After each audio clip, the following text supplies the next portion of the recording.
So if I buy something from Taiwan and it lands in the United States and then I ship it to Mexico and then create a subassembly in Mexico and then they ship that back to the United States, there's a couple times in there that tariffs would be paid because you're moving things between.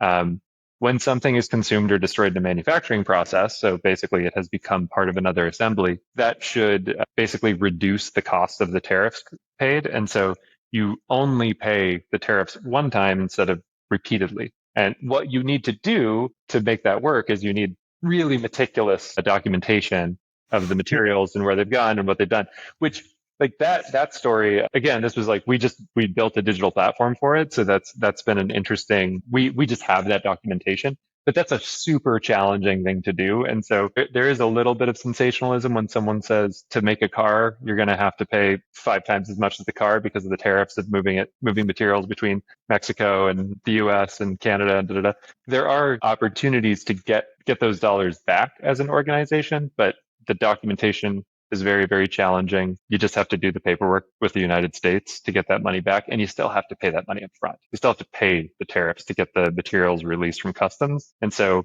it's a big capital expense. You're less liquid because of this, but there are at least methodologies to manage it. It's just, again, it's a sort of back office process and who's managing this paperwork. Do you have the infrastructure in place or do you go to a broker that manages this for you? So it's all just process change and super, super difficult.